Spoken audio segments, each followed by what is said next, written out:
இன்றைய காலகட்டத்தில் நாம் அனைவரும் சிரமப்படுவது எரிவாயு தட்டுப்பாடால். அதனால் நம்முடைய இப்போதைய நிலைமை என்னவென்றால், நம் கைவசம் இருக்கும் எரிவாயுவை முடிந்த அளவுக்கு சிக்கனமாய் பயன்படுத்துவதுதான்.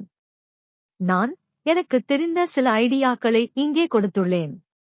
அவை உங்களுக்கு உபயோகப்படும் என நினைக்கிறேன்.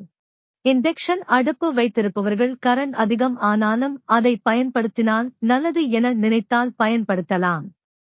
நான் அதில் டிப்ஸ் கொடுக்க முடியாது, ஏனென்றால் நான் அதை உபயோகித்தது இல்லை. எனவே நான் உபயோகப்படுத்தும் மைக்ரோவேவ், பிஸா மேக்கர் மற்றும் ஏர் பிரயர் இவைகளை இந்த நேரத்தில் எதற்கெல்லாம் பயன்படுத்தலாம் என சொல்கிறேன். முதலில் மைக்ரோவேவ்.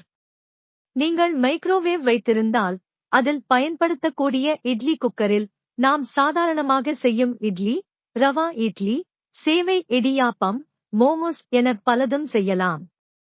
சாதம் வடிக்கத் தேவையான குக்கர் இருந்தால் சாதம் வடிக்கலாம். அப்பளம் காய்ச்சலாம். பொரித்த அப்பளம் போல வேண்டும் என்றால் அப்பளத்தின் மீது நெய் அல்லது ஆயில் தடவி காய்ச்சலாம்.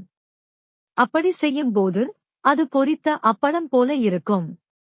வற்றல் வடா வகைகளையும் இப்படி காய்ச்சலாம். காபி போட்டு குடிக்கலாம்.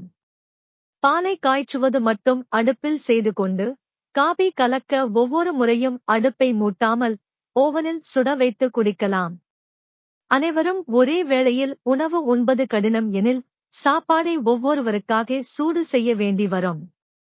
அந்த மாதிரி தருணங்களில் சாப்பாட்டை தட்டில் பரிமாறி ஓவனில் வைத்து சூடுபடுத்தி சாப்பிடலாம். அதேபோல நாம் சமைக்கும்போது கொஞ்சம் அதிகமாக செய்து பிரேட்சியில் வைத்து பிறகு மீண்டும் பயன்படுத்தலாம். அதாவது நாம் பனீர் பட்டர் மசாலா செய்கிறோம் என வைத்துக் கொள்ளுங்கள்.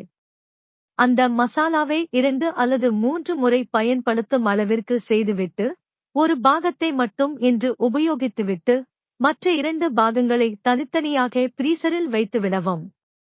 சில நாட்கள் கழித்து மீண்டும் அதை செய்யும்போது ஓவனில் எடுத்து வைத்து பிராஸ்ட் பிரி செய்து உடனடியாக உபயோகப்படுத்தவும். இப்படி செய்வதால் மீண்டும் மசாலா வதக்கும் நேரம் மிஞ்சும். இதுபோல நீங்கள் செய்யும் தக்காளி சாதத்திற்கான மசாலா என் குறிப்புகளில் உள்ளது.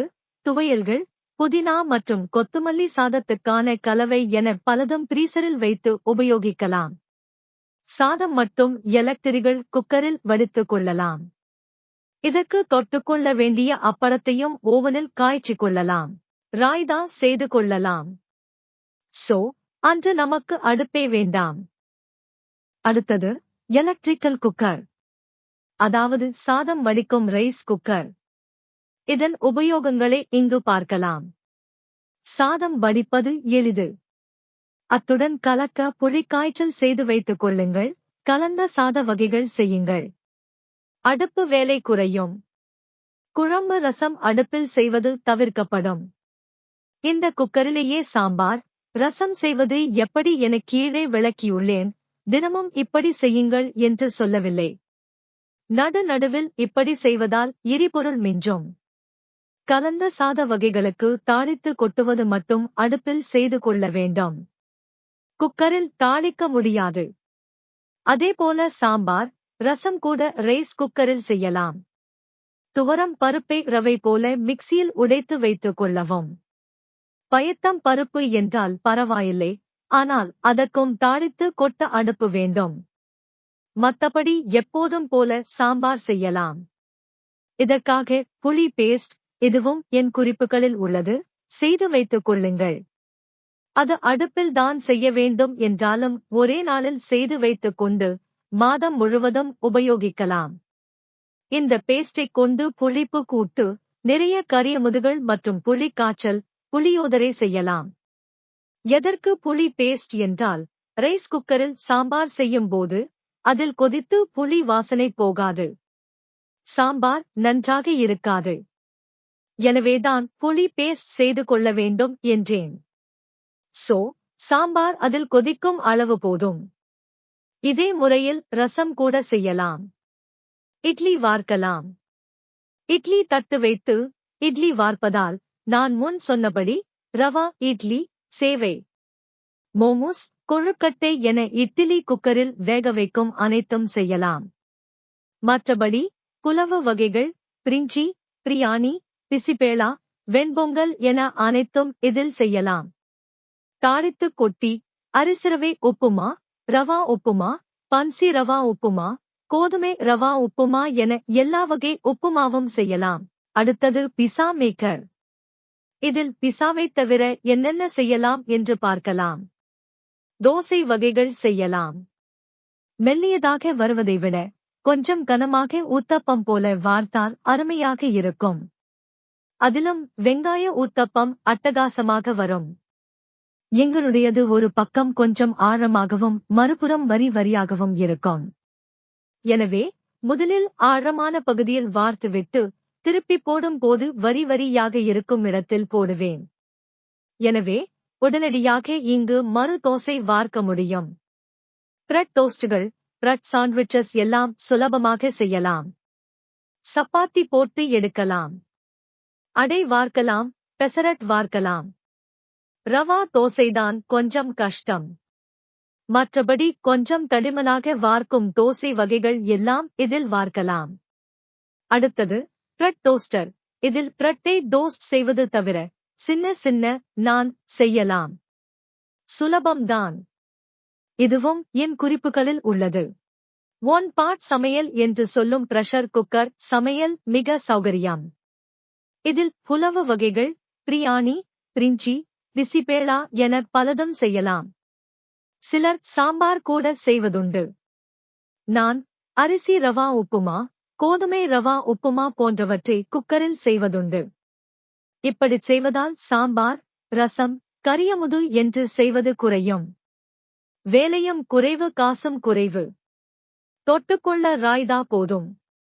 ராய்த்தா என்றதும் எனக்கு மற்றொன்று நினைவுக்கு வருகிறது. அதாவது நாம் எப்பொழுதும் சாப்பிடுவதை விட கொஞ்சம் அதிகமாக பச்சை காய்கறிகள், அதாவது சாலட்கள் உபயோகிக்க துவங்கலாம். உடலுக்கும் நல்லது, எரிவாயுவும் மிச்சமாகும். இப்பொழுது வெயில் காலம் என்பதால் நிறைய வெள்ளரி, காரட், கிர்னிபழம், தர்பூசணி போன்றவற்றை உணவில் சேர்த்துக் கொள்ளலாம். பொடியாக நறுக்கிய காய்கறிகளுடன் உப்பு, எலுமிச்சை சாறு, மிளகாய் சேர்க்கலாம். சாம்பார் சாதத்திற்கு அருமையாக இருக்கும்.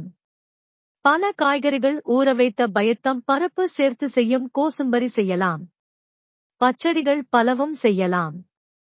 இஞ்சி, தேங்காய், பச்சை மிளகாய் அரைத்து தயிரில் கலந்து பச்சடி செய்யலாம். தக்காளி, காரட், வெங்காயம் இவைகளைக் கொண்டும் பச்சடிகள் செய்யலாம். இவை எல்லாம் உடலுக்கு நல்லது மற்றும் இதில் எரிபொருளுக்கு வேலையே இல்லை.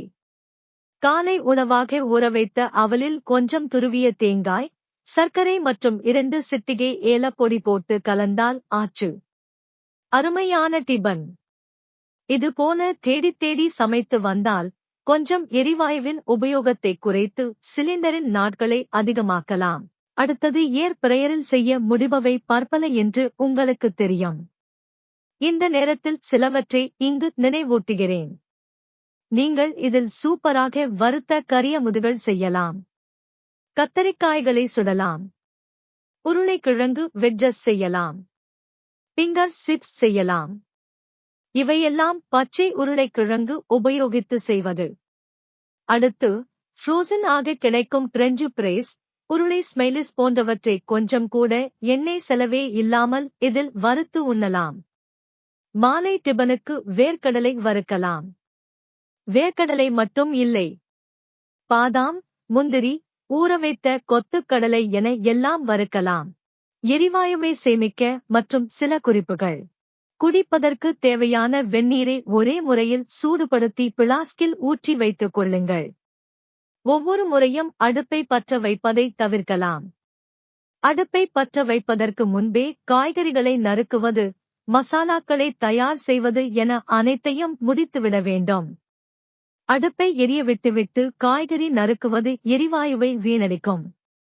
ஃப்ரிட்ஜில் இருந்து எடுக்கும் பொருட்களை நேரடியாக அடுப்பில் வைக்க வேண்டாம். அவை அறை வெப்பநிலைக்கு ரூம் டெம்பரேச்சர் வந்த பிறகு சூடுபடுத்தினால் குறைந்த அளவே எரிவாயு செலவாகும். முடிந்தவரை பெரும்பாலான உணவுகளை பிரஷர் குக்கரில் சமைக்கவும். இது சாதாரண பாத்திரங்களை விட 20% முதல் 50% வரை எரிவாயுவை மிச்சப்படுத்தும். பர்னரின் அளவை விட பெரிய பாத்திரங்களை பயன்படுத்துங்கள். சுடர் பாத்திரத்தின் ஓரங்களை தாண்டி வெளியே வந்தால் வெப்பம் வீணாகிறது என்று அர்த்தம். எப்போதும் பாத்திரங்களை மூடி வைத்து சமைக்கவும்.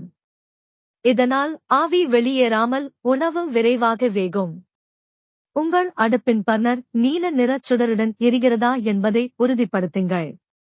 மஞ்சள் நிறத்தில் எரிந்தால் பர்னரில் அடைப்பு உள்ளது என்று பொருள். இது அதிக எரிவாயுவை உறிஞ்சும். தண்ணீர் கொதிக்க ஆரம்பித்தவுடன் தீயை குறைத்து விடுங்கள். அதிக தீயில் வைப்பதால் உணவு சீக்கிரம் வேகாது, மாறாக தண்ணீர் மட்டுமே ஆவியாகும். அரிசி மற்றும் பருப்பு வகைகளை சமைப்பதற்கு 30 நிமிடங்களுக்கு முன்பே ஊற வைத்தால் அவை மிக விரைவாக வெந்துவிடும். சமைக்கும்போது அளவுக்கு அதிகமாக தண்ணீர் ஊற்ற வேண்டாம். அதிக தண்ணீரைச் சுண்ட வைக்க அதிக நேரம் அடுப்பு எரிய வேண்டியிருக்கும். குடும்பத்தினர் அனைவரும் ஒரே நேரத்தில் உணவருந்துவது சிறந்தது. தனித்தனியாக சாப்பிடும்போது ஒவ்வொரு முறை உணவை சூடுபடுத்துவதால் அதிக எரிவாயு வீணாகிறது. அடுப்பில் வைக்கும் பாத்திரத்தின் வெளிப்பகுதி ஈரமில்லாமல் துடைத்துவிட்டு வைக்கவும். ஈரப்பதம் இருந்தால் அதை உலர்த்தவே சிறிது எரிவாயு வீணாகும். சமைத்து முடித்தவுடன் மறக்காமல் ரெகுலேட்டர் அணைத்து விடுங்கள். இது மிகச்சிறிய அளவிலான கசிவை தடுப்பதுடன் பாதுகாப்பையும் உறுதி செய்யும்.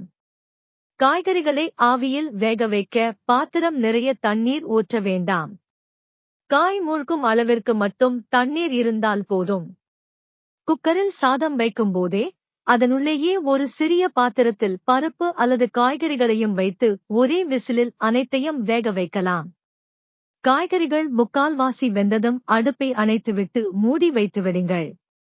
அந்த பாத்திரத்தில் இருக்கும் வெப்பத்திலேயே மீதி கால்வாசி வெந்துவிடும். இது தினமும் 5 முதல் 10 வரை நிமிட எரிவாயுவை மிச்சப்படுத்தும். டீ, காபி அல்லது குடிதண்ணீர் சூடுபடுத்த சிலிண்டரை பயன்படுத்துவதை முற்றிலுமாக தவிர்த்துவிட்டு இண்டக்ஷன் அடுப்பை பயன்படுத்துங்கள். 1 கப் சுடுதண்ணீர் தேவைப்பட்டால் கூட சிலிண்டரை தேடாமல் கெட்டிலை பயன்படுத்துங்கள். இது சிலிண்டரை விட வேகமானது. வீடுகளில் நாம் செய்யும் இந்த சிறு சேமிப்பு ஒட்டுமொத்த தட்டுப்பாட்டை சமாளிக்க பேருதவியாக இருக்கும். கோவிட் காலத்தைப் போல் இந்த கடினமான காலத்தையும் நாம் அனைவரும் சேர்ந்து கடப்போம்.